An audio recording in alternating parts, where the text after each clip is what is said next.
Assalamualaikum warahmatullahi wabarakatuh. Selamat pagi semuanya.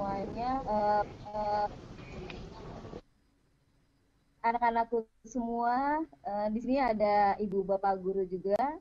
Alhamdulillah pada kesempatan kali ini kita bisa melakukan VCon kembali, video conference dalam pembelajaran sejarah. Ini merupakan salah satu program Guru Mengajar Nusantara yang dipelopori oleh AKSI. Ya. AKSI itu apa? AKSI itu adalah Asosiasi Guru Sejarah seluruh Indonesia. Bapak Ibu guru serta anandaku semua, pada kesempatan kali ini kita akan memulai materi pembelajaran sejarah yang akan disampaikan oleh Pak Jeki Sepriyadi dari SMA Matreyawira Palembang. Ya. Nah, saya sebagai moderator, saya Marlina dari SMA Negeri Nomor 8 Jakarta. Materi yang saat ini akan disampaikan oleh Pak Jeki adalah materi yang sangat fenomenal. Kenapa saya bilang fenomenal?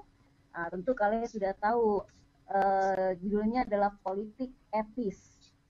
Ketika kita bicara politik etis, ini sangat erat hubungannya dengan sosok tokoh. Siapakah tokoh itu? Nah, tentu kalian juga sudah familiar dengan tokoh ini, yaitu Van de Venter. Nah, kenapa sih harus ada politik etis? Apakah ini merugikan Belanda? Apakah ini menguntungkan Indonesia? Karena kalau dilihat nama lain yang mungkin kalian sudah familiar, politik etis itu adalah politik balas budi gitu ya. Nah, seperti apa sih balas budinya? Apakah dengan politik etis ini Indonesia sudah terbebas dari belenggu penderitaan yang saat itu kita dijajah oleh pemerintah Belanda?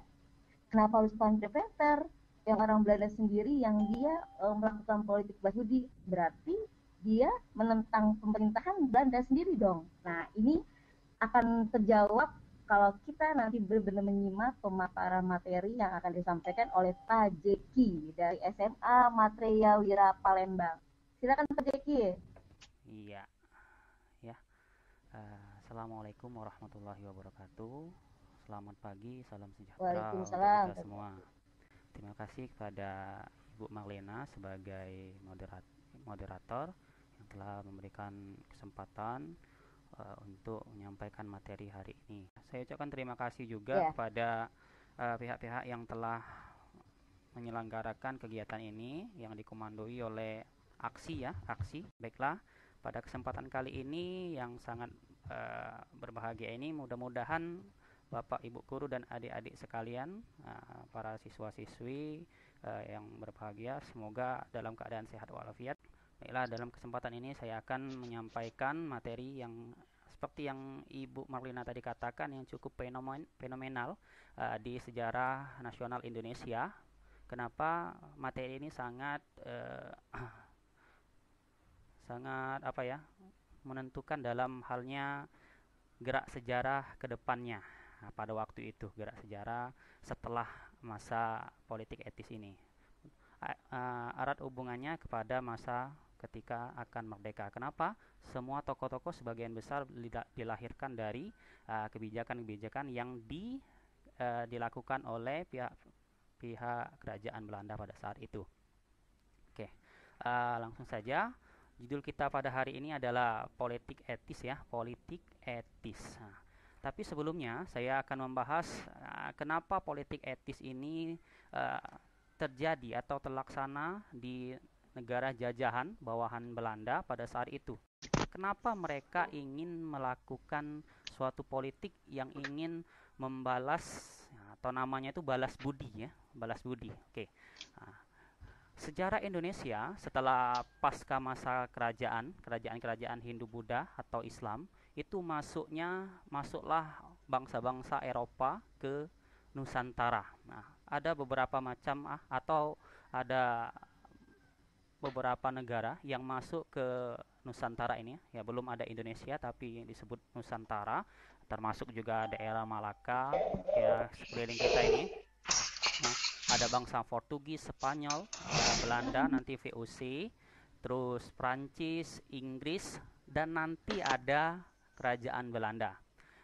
Setelah kita ketahui, semua negara-negara ini datang ke Indonesia pada niat awalnya adalah untuk apa? Untuk memonopoli perdagangan. Perdagangan apa? Kita ketahui di Indonesia ini terkenal dengan sering disebut orang tuh emas hijau. Apa itu emas hijau? Kalau emas hitam ada, emas kuning ada, emas hijau ada juga. Ya, tumbuh-tumbuhan yang ada di Maluku, apa itu? Ya, rempah-rempah. Oke, Portugis masuk ke Nusantara tahun 1511, tepatnya di Malaka. Terus dia ke Sunda Kelapa tahun 1522, terus baru dia ke wilayah Maluku, Ternate. Karena kesuksesan Portugis ini, ikutlah Spanyol datang ke Nusantara, ya, lewat bagian Filipina di atas kita, masuk ke daerah Tidore, ya. Karena monopolinya yang sangat tidak menguntungkan rakyat Indonesia, maka rakyat Indonesia berlomba-lomba untuk mengusirnya. Ya. Dengan memanfaatkan situasi pada saat itu, datanglah Belanda, ya, tahun 1595. Tokoh yang pertama kali datang, bisa dibaca di sini, Cornelis de Houtman, datang ke wilayah Nusantara, tepatnya di Pulau Jawa.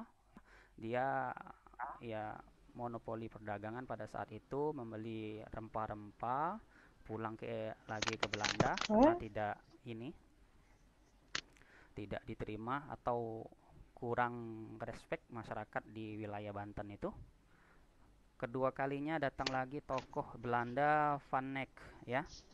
Nah, dari sini dia langsung mengirimkan tokoh-tokoh yang lain untuk menuju tempat wilayah rempah-rempah yang lebih banyak, tepatnya di wilayah timurnya Nusantara, ke Maluku. Nah, pergilah yang perwakilan dari Belanda ini ke Maluku.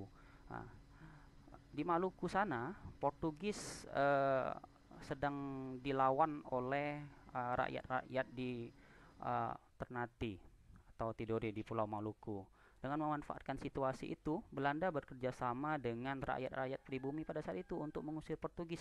Ya, Spanyol pada saat itu sudah menyingkir ke utara Nusantara, ke Filipina, karena dia bersitegang dengan Spanyol. Diakhiri dengan perjanjian Zaragoza, ya, tahun 1529. Tersisa hanya Portugis. Diperangilah Portugis. Portugis kalah. Dia lari ke selatan, tepatnya di pulau sekarang jadi Timor Leste, ya. Itu Pulau Timor di situ. Habis dibentuklah pada saat itu, karena perdagangan ini sangat banyak. Belanda ini masuk sebenarnya bukan kerajaannya masuk, tetapi pedagang-pedagang. Apa itu perusahaan-perusahaan pada saat itu kan banyak, ya, perseroan di sana, ya. Jadi persaingan dagang pada saat itu dengan sesama orang Belanda sangat sangat bersikukuh atau saling berebutan, ya. Dengan kesepakatan dibentuklah salah satu perusahaan besar, persekutuannya yang namanya VOC, ya. VOC dibentuk tahun 1602, tepatnya waktu itu pertama kali di Ambon, memonopoli di situ, ya. Terjadilah monopoli perdagangan pada saat itu. Orang Belanda, tepatnya VOC itu, menjadi perusahaan yang memonopoli perdagangan. Kelak akan menjadi di seluruh Indonesia dia yang akan memonopoli. Dipindahkanlah dari Ambon itu karena menganggap Ambon itu wilayahnya kurang strategis, ya. Dipindahkanlah ke wilayah Sunda Kelapa, atau kelak akan diubah namanya menjadi Batavia oleh orang-orang VOC. Oke, ya. Lanjut, mungkin tidak terlalu panjang di situ. Lanjut, setelah itu masuknya Prancis. Kenapa bisa masuk Prancis, ya, tahun 1800? Ini karena adanya proses peristiwa-peristiwa yang ada di Eropa, ya, peristiwa-peristiwa yang ada di Eropa. Ada perang Eropa pada saat itu Prancis pada saat itu unggul, ya, menang, dan wilayah-wilayah yang dikalahkan itu salah satunya adalah Belanda. Otomatis wilayah-wilayah yang menjadi bawahan Belanda menjadi milik Prancis. Prancis mengirimkan tokoh-tokoh untuk uh, menjadi pimpinan di wilayah jajahannya ini. Tokohnya Daendels, ya, terus William Jason ini, ya, banyak program-program yang dilakukan oleh Daendels ini, membuat jalan dari Anyar Panarukan, dari ujung barat ke ujung timur Jawa, dan masih banyak lagi. Nah, program-program ini sangat mensengsarakan rakyat. Nah, dari zaman POC tadi terus ke zaman Prancis, ya, semuanya ini mengeksploitasi dari sumber tenaga manusia. Selain sumber tenaga alam, masuk juga sumber tenaga manusia sangat dieksploitasi, sangat menyiksa. Nah, setelah itu ada peristiwa lagi di Eropa sana. Jadi hubungan dalam dunia sejarah ini, hubungan antara benua dan benua ke benua itu sangat berkaitan erat. Antara Eropa dan Asia sangat berkaitan erat. Kenapa? Sebagai negara penjajahnya di Eropa, bawahannya ada di Asia dan Afrika. Nah, di Nusantara, karena ada peristiwa di sana, masuklah Inggris sebagai pengganti Prancis, karena Inggris berhasil mengalahkan Prancis dan menyerbu wilayah Jawa. Nah, dikirimlah tokoh yang namanya Thomas Stamford Raffles. Ini tokoh yang sangat terkenal dalam tulisannya, atau seorang yang selain dia juga letnan gubernur, sebagai perwakilan perusahaan punya Inggris yang ada di Kalkuta, India, perwakilan di Hindia Timur ini. Dia juga sebagai ilmuwan, senang terhadap penelitian juga. Ya, tulisannya salah satu buku yang sangat fenomenal, yaitu History of Java atau Sejarah Jawa.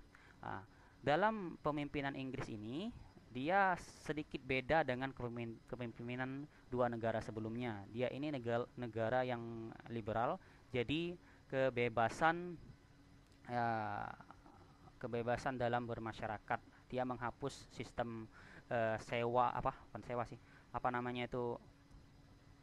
pajak itu dihapusnya.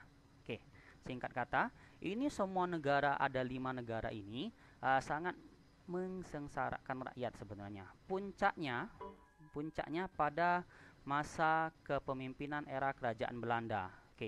Ketika Inggris ada peristiwa lagi di Eropa sana, Inggris diharuskan untuk menyerahkan kembali negara-negara negara-negara yang pernah dijajah oleh Belanda. Salah satunya adalah Hindia Timur. Dikembalikanlah kepada kerajaan Belanda. Ya, dari tahun 1816 sampai masuknya Jepang nanti. Peristiwa ketika era kerajaan Belanda inilah sangat lebih mensengsarakan rakyat daripada yang sebelumnya. Kenapa? Kerajaan Belanda ini ketika masuk ke Indonesia memikul beban untuk mengembalikan ekonomi kerajaan Belanda di Eropa sana. Kenapa? Belanda pada saat itu sedang krisis.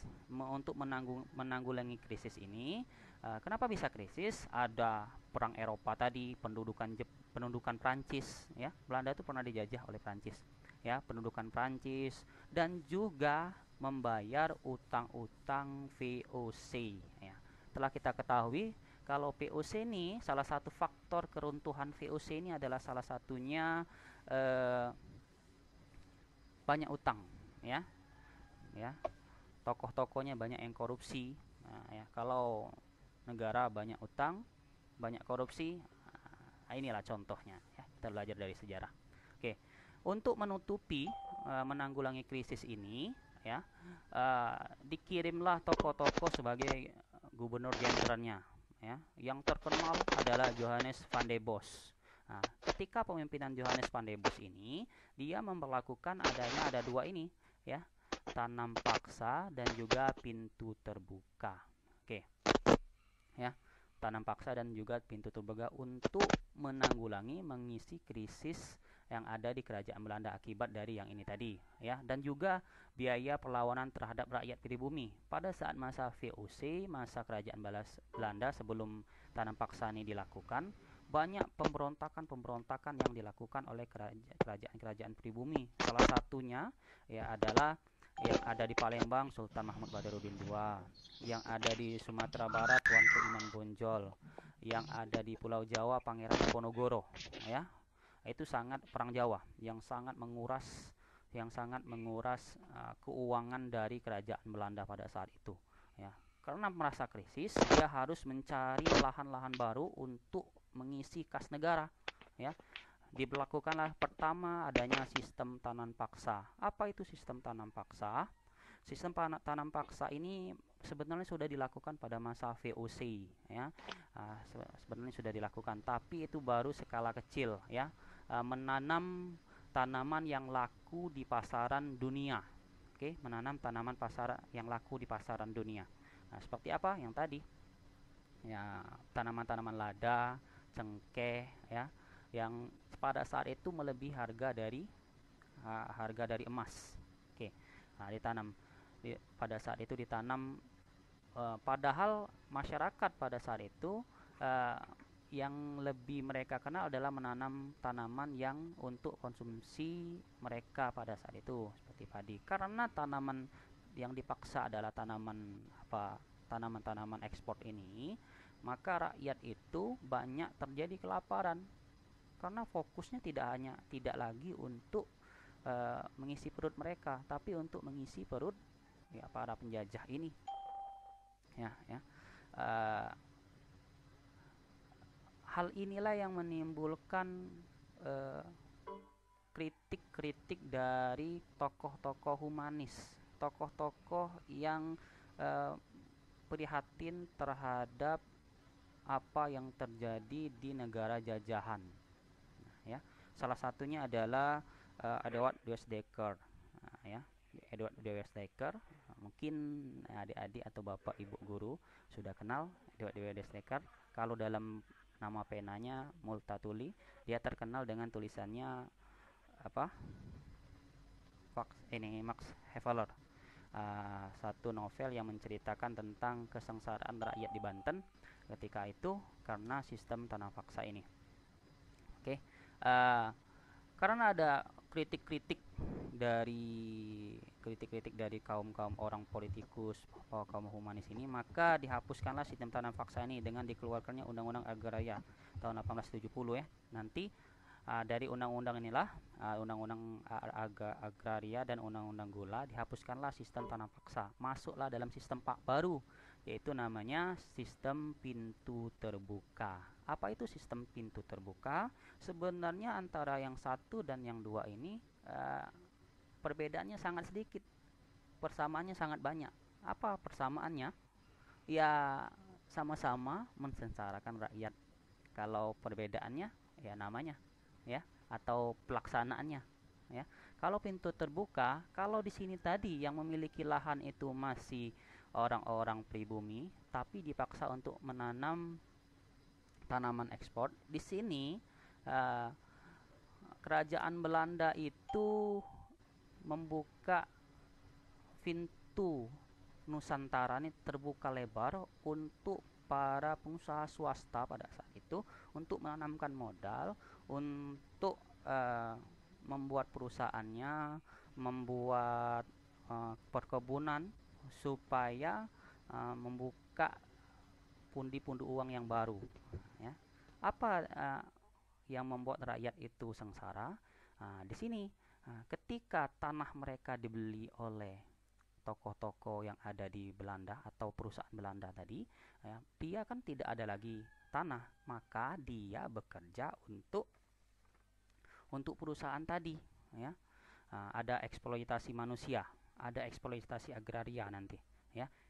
Eksploitasi manusia itu apa? Dia ini dipekerjakan di perusahaan-perusahaan tempat yang hadir akibat pintu terbuka tadi, ya. Dengan kita tahu dengan gaji yang sedikit, pokoknya dia sengsara sekali. Oke, terus eksploitasi agraria, apa itu? Uh, Lahan-lahan yang dahulunya itu sangat mendukung masyarakat ini diambil alih oleh pihak-pihak swasta, yang didukung oleh pihak kerajaan. Nah, dari kedua politik ini, dari kedua apa yang dilakukan oleh kerajaan Belanda ini, politik nomor satu tanah paksa, setelah itu ada pintu terbuka. Muncullah tokoh-tokoh yang dibilang oleh di awal tadi oleh moderator Bu Malina. Apa siapa tokohnya? Yang paling terkenal itu adalah Van de Venter, ya, Van der Venter. Sangat mengkritik apa yang dilakukan oleh kerajaan Belanda. Dia ingin bahwa kerajaan Belanda ini membalas budi dari negara jajahannya tersebut, terkhusus Hindia Belanda ini. Ya. Dari situlah politik etis ini, pemikiran politik etis ini tercetus. Ya, pemikiran politik etis tercetus. Apa itu politik etis atau politik balas budi? Bisa dibaca, suatu pemikiran yang menyatakan bahwa pemerintah kolonial memegang tanggung jawab moral bagi kesejahteraan pribumi. Ya, pemikiran ini merupakan kritik terhadap politik tanam paksa tadi. Ya, yang intinya mereka ini menginginkan bahwa kerajaan Belanda ini memikirkan nasib dari orang-orang yang memberikan kehidupan di Eropa sana.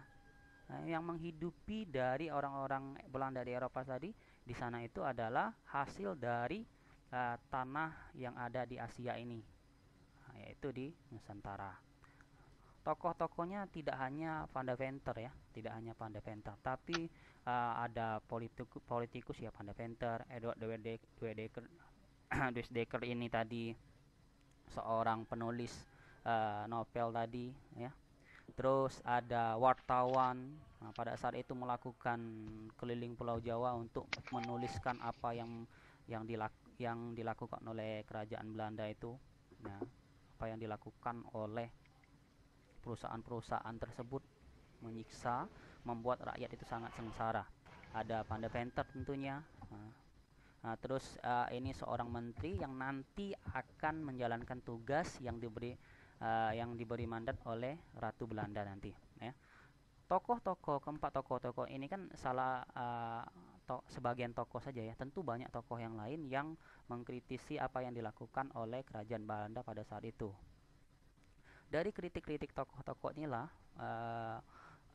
muncul di negara Belanda sana suara-suara rakyat untuk mendukung apa yang dikatakan oleh tokoh ini, supaya kerajaan Belanda ini mensejahterakan orang-orang pribumi yang ada di negara jajahan, supaya untuk balas budi mereka sudah diberikan kehidupan. Kritik ini ditanggap oleh kerajaan Belanda sangat positif, ya. Ketika itu Ratu Wilhelmina naik tahta, dia pada tahun 1901 dia mempertegas menyatakan bahwa Belanda memiliki panggilan moral terhadap kaum pribumi di Hindia Belanda ini. Dari sinilah muncullah lahir paham etis ini yang kelak disebut tadi Trias Van de Venter, ya. Trias Van de Venter. Apa Van de Venter? Van de Venter tokoh utama dari politik etis tadi. Kalau kalian klik searching di Google politik etis, pasti muncul foto dari Van de Venter. Kenapa? Karena tokoh utama yang ditulis dalam buku-buku sejarah itu adalah Van de Venter. Tapi dalam politik etis tidak hanya Trias Van de Venter yang dilakukan oleh kerajaan Belanda. Ada dua macam politik yang dilakukan oleh kerajaan Belanda pada saat itu. Apa? Ada dua. Pertama dalam segi politik, kedua dalam segi ekonomi, ya. Apa dalam segi politik? Para penggagas itu menyuruhkan untuk kebijakan desentralisasi. Ya, tanda tanya masih, ya, tanda tanya. Nanti kita bahas dalam slide selanjutnya. Yang kedua dalam bidang ekonomi. Inilah yang baru yang dibicarakan tadi. Dalam bidang ekonomi baru yang disebut Trias Van de Venter. Tadi nanti ada 3 kebijakan penting yang sangat berhubungan erat dengan kemajuan Nusantara pada masa selanjutnya nanti. Oke, kita bahas satu-satu, ya. Pertama, politik desentralisasi. Apa itu politik desentralisasi? Ya, maksudnya adalah memberikan ruang, peran, serta kesempatan bagi orang-orang Indonesia atau orang-orang pribumi Hindia Belanda pada saat itu untuk memikirkan nasib dan masa depannya sendiri dengan melibatkan dalam dewan-dewan lokal. Dewan lokal ini kalau sekarang ini sebagai perwakilan rakyatnya pada saat itu. Tapi dalam pelaksanaan awalnya yang mengisi itu orang-orang yang berhubungan erat dengan Belanda. Nah, belum kita orang-orang Hindia Belanda ini masuk ke situ, ya. Barulah lahir tahun apa dibentuklah Dewan Rakyat ini, ya, tahun 1905, ya, yang diisi masih mayoritas anggota-anggota orang Belanda. Tadi yang saya bilangkan dalam slide sebelumnya tadi, baru pada tahun 1916 langkah orang Indonesia kelihatan melalui pembentukan Dewan Rakyat yang besar, yang apa ya, yang mewakili rakyat Hindia Belanda secara keseluruhan. Tokoh-tokoh yang masuk dalam hal ini tokoh-tokoh yang pada saat masa masa awal kebangkitan nasional ini, atau tokoh-tokoh yang masuk dalam Dewan Rakyatnya seperti Hascakra Aminoto masuk juga nanti, terus siapa ya, Agus Salim kalau nggak salah masuk juga nanti, ya. Kelak nanti tokoh-tokoh ini sampai dengan masa kemerdekaan masih berperan penting dalam memproklamasikan kemerdekaan Indonesia. Oke, Soekarno di mana ini? Soekarno kok belum lahir ya Soekarno? Nah, kita ketahui bahwa Soekarno pada saat ini baru usianya 16 tahun. Oke, masih taraf remaja, masih dididik oleh Cokro Aminoto. Nanti ini ada cerita tentang sejarah Soekarno, ya, mungkin nanti materi yang lain. Oke. Yang tadi segi politik, ya, sekarang segi ekonomi. Segi ekonomi ada yang namakan tadi Tres Veneventer, ya, ada 3 politik ekonomi yang dilakukan oleh kerajaan Belanda. Yang pertama irigasi atau pengairan, kedua migrasi, dan ketiga adalah edukasi. Kita bahas satu-satu, ya. Irigasi atau pengairan adalah membangun dan memperbaiki pengairan dan bendungan untuk keperluan pertanian. Jadi diberikan aliran air, ya, aliran air supaya pertanian rakyat ini bagus, ya, bisa makmur. Oke, bisa rakyat ini tanamannya tumbuh dengan subur.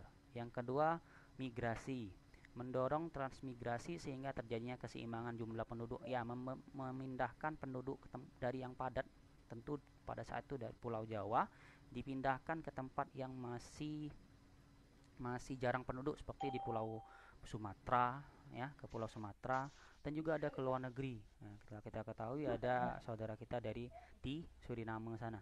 Salah satunya saja, ya, dari perpindahan dari program ini. Oke. Yang terakhir ada segi edukasi, menyelenggarakan pendidikan dengan memperluas bidang pengajaran dan pendidikan, ya, memberikan pendidikan bagi rakyat pribumi pada saat itu. Dibangunlah sekolah-sekolah untuk memberikan pendidikan bagi rakyat pribumi. Nah, tentu dalam kita lihat di program-program yang diberikan oleh kerajaan Belanda melalui segi ekonomi dan politik tadi, niatnya sangat bagus, ya, untuk mensejahterakan rakyat, ya, supaya maksud dari pemikiran rakyat itu sampai ke kerajaan Belanda. Dibuatlah Dewan Rakyat, kan bagus, ya, supaya ekonomi ini maju, pemikiran masyarakat ini maju. Dibuatlah Tres Veneventer ini supaya subur tanah tadi, kan, dibuatlah irigasi supaya tidak padat penduduk, dimigrasikan, dipindahkan supaya masyarakat tidak bodoh, diberikan pendidikan, ya. Ini sangat bagus dalam di atas kertasnya. Tapi ini dalam pelaksanaannya tentu orang-orang Belanda itu dari zaman pertama kali masuk ke Indonesia sampai dengan masa ini kita ketahui, ya, pasti kalau ada perjanjian dia mengingkari, ya. Ya, seperti kita ambil contoh ke belakang lagi ketika perjanjian dengan pada perang Jawa dengan Pangeran Diponegoro, ya. Sebelum kita masuk ke sini, dengan Pangeran Diponegoro, dia berjanji supaya untuk berdiskusi. Ketika pada saat itu pada akhirnya bukan hanya berdiskusi, malahan Pangeran Diponegoro ditangkap dan diasingkan. Nah, itu ya, tipu muslihatnya sangat hebat, ya. Jangan dicontoh yang kayak ini. Oke, kembali ke materi kita. Dari niat yang baik ini pelaksanaannya bagaimana? Nah, kita lihat di selanjutnya, penyimpangan politik etis, ya. Kalau dalam segi politik, ya, dalam segi politik tadi ada Dewan Rakyat, ya. Tetapi Dewan Rakyat ini meskipun ada di situ duduk orang-orang Indonesia, pelaksanaannya dalam segi kepemimpinan, pengambilan keputusan, tentu orang Indonesia itu sangat dikecilkan. Makanya pada kelak nantinya orang-orang Indonesia itu ada yang tidak mau lagi untuk menduduki jabatan itu, ya. Cokro Aminoto itu tidak mau lagi. Tidak ada hal yang menguntungkan. Dalam segi ekonomi, penyimpangannya apa? Kita bahas satu-satu. Dalam segi irigasi lah, ya. Niat di awal tadi diberikan untuk rakyat pribumi, ya. Ya. Tapi ketika pelaksanaan di lapangan malahan disimpangkan, ya, oleh tokoh-tokoh yang di lapangan tadi, tokoh-tokoh pada saat itu yang memimpin Hindia Belanda tadi. Malahan irigasi tadi dialirkan kepada perusahaan-perusahaan perkebunan swasta. Perkebunan swasta. Nah, yang tadi yang pintu terbuka tadi, ya. Perkebunan swasta dialiri. Tanah-tanah pertanian rakyat dialiri juga, tapi tidak sebanding dengan untuk swasta. Nah, menyimpang, ya. Kedua, segi edukasi, diselenggarakannya semacam pengajaran. Ini mungkin yang ini nanti yang paling berperan penting dalam kebangkitan nasional. Tetapi dalam ada tanda kutip, ya, ada penyimpangannya juga lah, ya. Ini kalau saya tulis di sini terjadi diskriminasi pendidikan, ya. Politik orang Belanda itu terkenal dengan politik pecah belah, ya. Memberikan sesuatu untuk memecah belah masyarakat, ya, pada saat itu. Oke. Diberikan pendidikan dibeda-bedakan. Untuk orang-orang bangsawan ini sekolahnya, untuk orang rakyat biasa ini sekolahnya, untuk orang timur asing tidak ada sekolahnya, ya. Ya. Maka dari itu banyak di kalangan masyarakat merasa ini ada kok dibeda-bedakan, kok ini. Padahal sebelumnya pada saat itu orang-orang antara orang timur asing, orang Arab, ya, orang Tiongkok, orang Cina itu ya akrab-akrab saja, damai saja. Tapi karena ada politik pecah belah tadi, melihat itu diberi sekolah kok kami enggak, ada iri hati, timbullah perpecahan. Nah, ini politik yang sangat pada masa-masa sebelumnya sudah dilaksanakan. Nah, dari sinilah banyak muncul protes sosial pelaksanaan politik etis ini, protes sosial. Salah satu tokoh yang memprotes terlaksananya politik etis dalam segi edukasi ini Ernest de Westdekker. Kalau tadi Edward de Westdekker Multatuli menulis bukunya Max Havelaar tadi, kalau Ernest de Westdekker, nama lainnya Setiabudi, itu mengkritik apa yang dilakukan oleh politik etis yang dilaksanakan di negeri jajahan ini. Sangat tidak seimbang atau diskriminasi. Nanti baru kelak nanti muncullah Westdekker ini, Setiabudi ini membuat organisasi-organisasi. Salah satu yang dibentuknya nanti adalah Indis Party, ya, dan nanti bergabung bersama Cipto Mangunkusumo dan Ki Hajar Dewantara, yang disebut terkenal 3 orang ini, 3 serangkai. Oke, itu ya penyimpangannya. Yang ketiga ada migrasi, perpindahan penduduk. Tadi dipindahkan untuk mengelola tanah-tanah atau wilayah-wilayah yang masih kosong di luar Jawa untuk hidup lebih layak lagi. Tetapi dalam pelaksanaannya, ketika dipindahkan misalkan ke Pulau Sumatera, bukan diberikan tanah atau memiliki kehidupan yang lebih baik, tapi dipekerjakan di perusahaan-perusahaan perkebunan milik swasta, ya, yang sudah bekerja sama dengan tentunya pihak pemerintah. Apa bedanya coba dengan politik pintu terbuka dan tanam paksa tadi, ya? Jadi di atas kertas sudah baik, tentu di Eropa sana diberitakan oh sudah diberikan politik balas budi inilah. Tapi dalam pelaksanaannya ya ini muncullah tokoh-tokoh nanti yang memprotes apa yang diberikan ini. Ya, kembali ke nomor 3, dijadikan kuli, ya, dijadikan kuli untuk bekerja di perkebunan swasta. Oke, nah, ini masih saja seperti awal tadi. Ini penyimpangan-penyimpangannya ya, penyimpangannya. Oke, sekarang dampak politik etis. Tadi sudah ada pelaksanaannya bagaimana, apa itu politik etis, penyimpangannya bagaimana. Tentu ada dampak loh, ya, dampak. Yang penyimpangan tadi bisa dikatakan dampak negatifnya, yang bisa diomong yang dampak politik yang etisnya yang positif. Ada 4, saya ambil garis besarnya.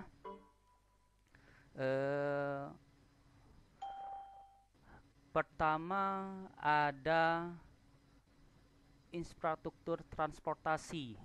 Tentu politik etis kan pembangunan, ya, pembangunan ada sisa-sisa pembangunannya atau dibangunnya wilayah-wilayah yang tadi terisolasi dibangun transportasi, ya. Seperti di wilayah Sumatera Barat dibangun rel kereta api, ya. Terus dibangun jembatan. Kalau di Palembang ini, di Palembang ya, ada jembatan di wilayah Kertapati. Kalau dulu namanya itu jembatan Wilhelmina. Siapa Wilhelmina? Tadi sudah tahu, jembatan Ratu Belanda. Nah, itu, ya, sisa-sisa tadi. Tentu berdampak positif sampai dengan sekarang. Kedua ada infrastruktur pertanian. Dibangunnya bendungan, dibangunnya pengairan, bermanfaat bagi pengairan. Tapi dalam pelaksanaannya tadi sangat menyimpang dari apa yang diberikan. Ketiga ada pendidikan. Karena ada pengajaran tadi, dibentuklah pendidikan untuk rakyat pribumi. Tapi ada garis tanda kutipnya. Tanda kutipnya apa? Ada perbedaan pemberian pendidikan bagi rakyat pribumi. Kalau anak bangsawan bisa dia sekolah sampai ke perguruan tinggi. Kalau rakyat biasa, gimana dia sekolah? Dia sudah bisa baca, tulis, hitung, sudah itu sudah syukur, ya. Sampai di situ aja. Kalau sudah baca, tulis, hitung, sudah dianggap cendekiawan lah. Sudah bisa dipekerjakan sebagai tenaga administrasi. Kalau bahasa Jawanya itu kalau nggak salah ya, cari tukang tulis bisa, ya. Tapi kalau anak-anak bangsawan sekolahnya bisa sampai ke luar negeri. Itulah kenapa tidak salah atau tidak menyalahi kita lihat para pemimpin bangsa kita ini pasti dia itu dari keturunan bangsawan. Soekarno, Muhammad Hatta, Sultan Hamengkubuwono ke-9, semuanya itu orang-orang dari bangsawan yang bisa sekolah. Ini saya tulis ada dari tingkat SD, setaranya tingkat SD sampai perguruan tinggi. Kalau HIS, Mulu, ya, AMS, sekolah tinggi teknik, sekolah dokter. Nanti yang berperan penting sekolah dokter inilah, ya, karena melahirkan tokoh-tokoh yang membangun bangsa. Oke. Karena apa ya? Pada saat itu ada diskriminasi tadi. Sekolah-sekolah yang saya sebutkan ini yang bisa sekolah di sini hanya orang-orang kaum bangsawan. Orang-orang pribumi sekolahnya cuma sampai kelas 3 SD lah, ya, baca tulis hitung, ya. Orang-orang yang non pribumi, non Eropa gimana? Maka dari itulah orang-orang ini membuat perkumpulan-perkumpulan untuk mendukung mereka. Karena kenapa? Mereka ini bukan orang baru di Nusantara. Dari zaman kerajaan sebelum masuk Eropa ini mereka sudah ada keturunan-keturunan ya. Seperti orang Arab, orang Cina, ya, masuk sini sudah ada. Mereka ini kan merasa, oh, kami kan gimana kami ini. Mereka bentuklah ya sekolah-sekolah sendiri atau perkumpulan-perkumpulan sendiri. Kalau Arab itu mendirikan Jamiatul Khoir tahun 1905. Cina mendirikan Tionghoa Haktong 1901. Dari sinilah muncul juga organisasi-organisasi, kelak nanti banyak muncul sekolah-sekolah swasta. Sekolah-sekolah swasta karena kenapa? Masyarakat tidak puas dengan pendidikan yang diberikan oleh kaum orang-orang Belanda ini. Ya, nanti Ki Hajar Dewantara nanti mendirikan taman siswa, Ahmad Dahlan mendirikan Muhammadiyah. Ya, banyak sekolah-sekolah swasta. Karena Belanda takut akan pemberontakan, dilarang sekolah swasta. Nah, nanti itu apa ya? Politik-politiknya yang dilakukan oleh orang Belanda. Ya. Selanjutnya keempat, muncul para cendekiawan baru, ya, para cendekiawan baru. Adanya berbagai sekolah mengakibatkan munculnya kaum terpelajar. Tentunya kunci kita hidup ini adalah pendidikan, ya, untuk dunia ataupun akhirat. Akhirat tentang pendidikan juga. Kalau nggak ada pendidikan nggak bisa kita ya beribadah. Oke. Muncullah cendekiawan baru, orang-orang terpelajar baru, ya. Nanti mereka ini kan sudah belajar tentang ilmu-ilmu yang datang dari penjuru dunia. Masuklah di pemikiran mereka nih ilmu-ilmu baru, ya, paham-paham baru, ya, perubahan-perubahan baru, ya, masuk paham liberal, demokrasi, bahkan komunis bisa masuk pada saat itu, ya, nantinya. Dari sinilah pemikiran-pemikiran baru ini muncul, pemikiran untuk tidak lagi diperalat atau tidak lagi di bawah tekanan dari Belanda. Nah, tokoh-tokohnya yang sekolah, yang cendekiawan baru ini dari sekolah Stovia, dari sekolah-sekolah swasta yang didirikan oleh tokoh-tokoh yang apa tadi ya, sekolah-sekolah swasta tadi mendirikan perkumpulan-perkumpulan organisasi ini. Nah, makanya disebut nanti pada masa ini disebut masa pergerakan nasional. Ya, salah satunya contoh Sutomo dari Stovia mendirikan organisasi Budi Utomo. Ya, nanti ada Haji Samanhudi mendirikan Serikat Dagang Islam.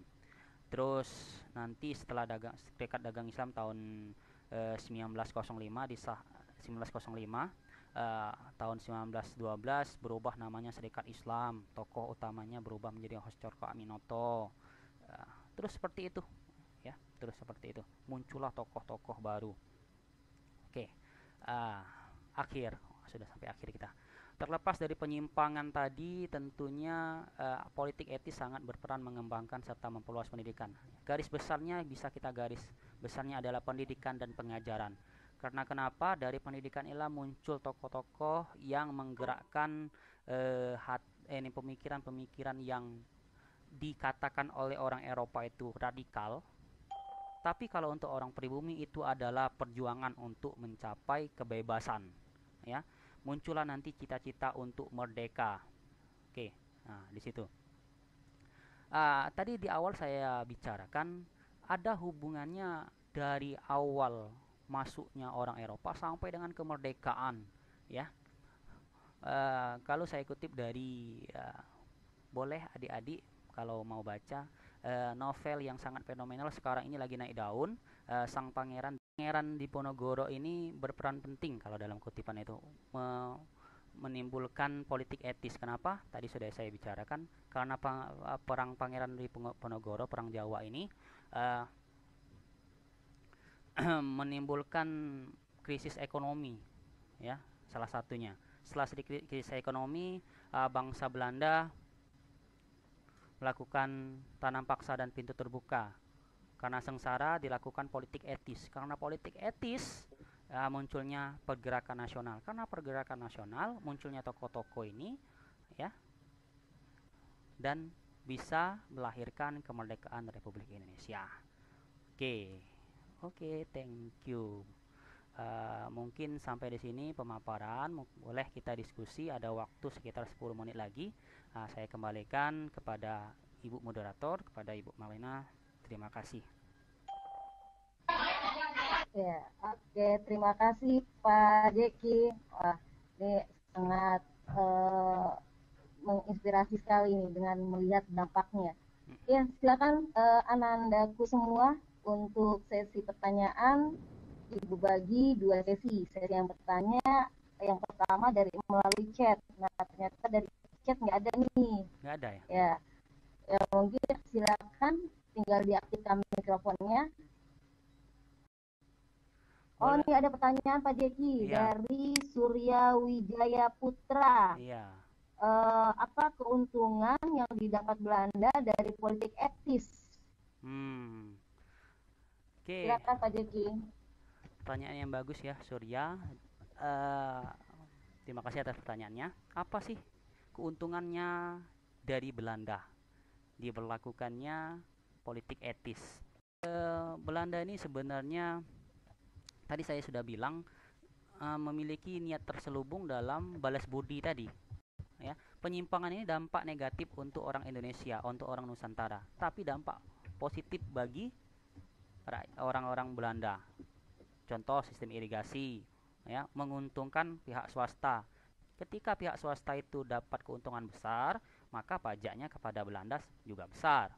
Edukasi, ya, diberikan pendidikan bagi rakyat-rakyat pribumi. Sudah memiliki kecakapan berhitung, membaca, menulis, ditarik sebagai tenaga administrasi, tentu dengan harga yang murah. Ketiga, migrasi. Ya, migrasi perpindahan menguntungkan orang Belanda lagi. Kenapa? Ketika dia dipindahkan dari negara wilayah dia dilahirkan, maka dia ketika pindah ke Sumatera dia tidak bisa apalagi menyeberang pulau ya, tidak bisa bergerak lagi dan dia dipekerjakan ke perkebunan milik orang Belanda, tentu dengan menjadi kuli. Ya. Kalau melawan dihukum, itu sangat menyengsarakan rakyat pribumi dan menguntungkan orang Belanda karena bayarnya murah. Terus mengurangi pengeluaran untuk membayar pekerja. Itu sedikit dampak positif bagi orang-orang Belanda. Tapi saya tambahin untuk dampak negatifnya ya mungkin. Dampak negatifnya itu seperti bom waktu bagi untuk Belanda. Politik etis ini tanpa disadari oleh Ratu Wilhelmina tadi, ya, yang sudah mengesahkan dalam pidatonya tadi, memiliki panggilan moral. Ini bom waktu yang kelak nanti meletus pada masa pergerakan nasional. Muncul organisasi awal terbentuk sangat kooperatif, ya, nanti radikal, meletuslah, ya, dan menyerang apa yang politik yang dilakukan oleh Belanda tadi. Nah, itu mungkin dampak negatif dan positif, keuntungan atau kerugian dari Belanda. Mungkin itu. Ya, iya. Mungkin. Ya. Ya, bagaimana Surya? Tadi sudah disampaikan oleh Pak Jeki, ternyata memang politik etis ini memberikan keuntungan untuk Belanda, ya. Iya. Di samping itu ada negatifnya juga. Ya, biasa suatu perubahan itu pasti akan berdampak positif dan negatif. Iya, nah, benar. begitu juga dengan kita, gitu. Gimana Surya, sudah jelas ya? Ya. Baik, silakan, ada lagi yang mau ditanyakan terkait dengan politik etis? Ayo.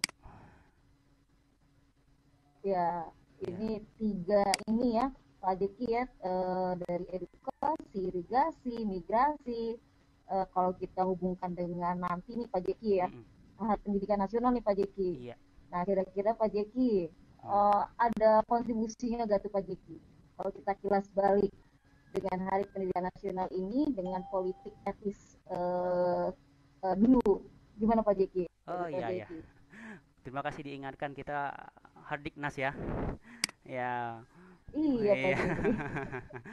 Hari Pendidikan Nasional tentu sangat sangat berhubungan erat tadi ada dampak di akhirnya tadi, ya. Dari penyimpangan-penyimpangan yang dilakukan oleh orang Belanda tadi, tentu sangat berdampak positif bagi keberlangsungan pendidikan di Indonesia sampai dengan sekarang ini. Sampai dengan sekarang dampak dari pendidikan ini masih berdiri eh, sekolah-sekolah swasta yang hasil dari pemikiran-pemikiran orang orang yang dididik dari politik etis. Contoh taman siswa. Mungkin di seluruh Indonesia nih cabang taman siswa masih ada, ya. Eh, Muhammadiyah, ya. Pendidikan sangat berperan penting. Karena kenapa? Eh, Masyarakat itu kalau sudah diberikan pendidikan yang baru, maka dia akan berwawasan yang lebih, ya. Kita tuh kalau sudah mendapatkan ilmu walaupun sekecil yang paling kecil, pasti kita tuh merasa, ya, saya ini kok seperti ini, penasaran lagi terus. Sama aja kalau kita belajar sejarah, ibu ya. Kalau kita baca sejarah tentang politik etis, nanti kita penasaran tentang dampaknya, kenapa bisa ini, terus penasaran. Maka itu ilmu. Ilmu ini harus kita kejar. Sampai dengan sekarang ini sangat berdampak. Mungkin apa ya,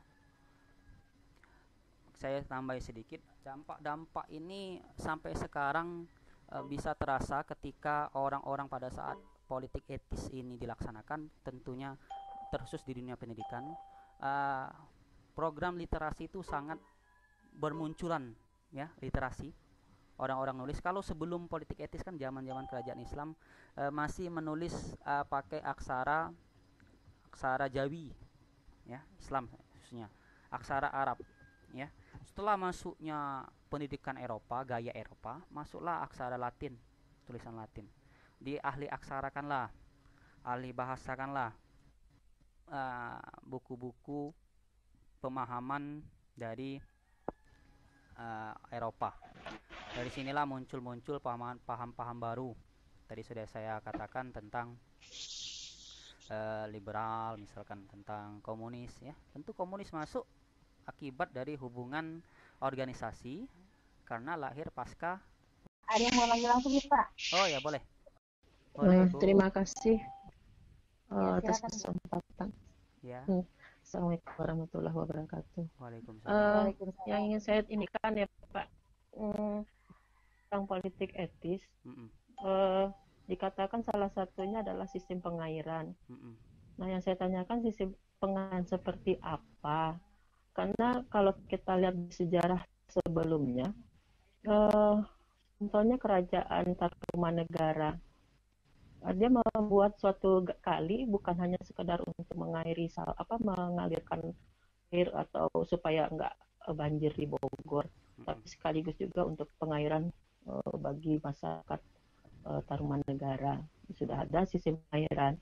Kemudian juga kita tahu di daerah mana di mana dulu tuh ada sistem pembagian air dengan untuk di daerah ketinggian atau perbukitan dengan pembuatan terasering, nanti pembagian airnya sudah bisa dibagi-bagi dengan daerah lain. Nah, jadi yang saya tanyakan, sistem pengairannya seperti apa yang diberikan, yang dilakukan oleh sementara rasanya di kita sudah ada sistem pengairan kalau kita lihat dari sejarah sebelumnya. Terima kasih Pak dan Ibu. Terima kasih. Assalamualaikum. Ya, terima kasih Bu Nur. Silakan Pak Jeki bisa langsung jawab. Terima kasih Bu Nur atas pertanyaannya. Ya, kalau kita lihat ke sejarah sebelumnya, pada masa kerajaan-kerajaan di Pulau Jawa, raja-rajanya sudah memiliki sistem pembangunan. Salah satunya ya sistem pembangunan pengalihan atau air ini diatur dengan membangun bendungan, ya. Kalau kita apa sih yang dibangun oleh masa Belanda dalam sistem irigasi? Tentu dia membangun irigasi untuk mendukung sistem pertanian. Kalau dalam tulisannya, ya, yang diniatkan oleh kerajaan Belanda itu sistem bendungannya. Sampai dengan sekarang bendungan-bendungan itu masih berfungsi. Bendungan ini pada niat awalnya untuk mengairi ladang-ladang atau sawah-sawah tempat pertanian milik pribumi, tapi dalam pelaksanaannya bukan. Nah, kalau menurut saya dia ini membangun sistem-sistem irigasi, Bu. Nah, terlepas dari ini pembangunan dari yang sudah terjadi pada masa sebelumnya. Tentunya teknologinya sangat berbeda. Nah, kalau masa Pajajaran ya, nah, itu dengan masa Belanda ya berbeda. Nah, kalau dalam buku-buku sejarah atau tulisan para sejarawan, yang dibangun itulah sistem irigasinya, ya sistem pengairannya, diatur airnya. Nah, ini adalah adanya peniruan atau pengulangan sejarah. Kalau masa kerajaan ada raja-rajanya membangun bendungan juga. Masa Belanda dalam politik etis membangun irigasi. Kelak nanti pada masa kemerdekaan, pada masa Indonesia sudah merdeka, politik-politik yang dilakukan oleh pendahulu-pendahulu kita itu masih dilaksanakan oleh pemimpin-pemimpin kita nih. Bisa diambil contoh ya masa Orde Baru ya, membangun transmigrasi masih dilakukan, politik etis tentang edukasi masih dilakukan, irigasi masih dilakukan. Nah, ya. Tapi kalau untuk perbedaannya ya sistem teknologinya. Mungkin itu Bu, ini Bu Nur. Baik, karena waktu ini Pak, kita sudah lewat 12 menit ya anak-anak yang ikut dalam grup ini. Terima kasih Pak Jeki atas penyampaian materinya. Kita akan closing proses belajar kita melalui room meeting ini. Tadi sudah disampaikan oleh Pak Jeki bagaimana proses politik etis itu diterapkan di Hindia Belanda, di mana saat itu juga kita sedang mengalami proses penderitaan, proses penjajahan yang dilakukan oleh pemerintah Belanda sendiri. Nah, ternyata di balik itu semua ada tokoh-tokoh humanis ya dari Belanda yang menolak pelaksanaan tanam paksa yang diterapkan oleh pemerintahnya. Ya, ini. Nah, sehingga nanti ada pro dan kontra dalam pelaksanaannya. Tadi sudah disampaikan ada dampak dan negatifnya baik dari Belanda maupun dari Indonesia sendiri. Ya, mungkin kalimat penutup dari Pak Jeki bisa disampaikan secara singkat Pak Jeki. Silakan Pak Jeki untuk menutup acara ini. Oke. Politik etis sangat berpengaruh bagi keberlangsungan rakyat pribumi pada saat itu, terkhusus pada dunia pendidikan, karena pendidikan ini adalah salah satu pemicu dari pergerakan nasional yang kelak nanti akan menimbulkan perlawanan bagi negara Indonesia dan nanti akan memerdekakan negara kita Indonesia ini. Mungkin itu Bu. Ya, baik. Terima kasih atas closing statement-nya dari Pak Jeki.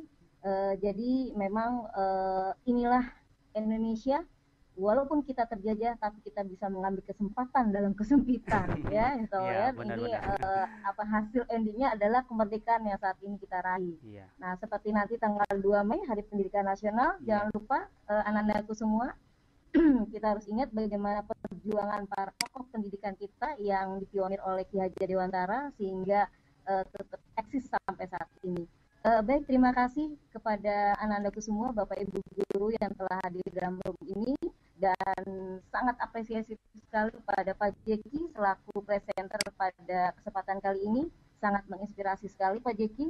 Terima kasih. Mohon maaf atas kekurangan yang terjadi pada saat pelaksanaan tadi. Dari SMA Negeri 8 mohon pamit undur. Sekali lagi terima kasih atas kehadiran anak-anakku semua dan Bapak Ibu sekalian. Assalamualaikum warahmatullahi wabarakatuh.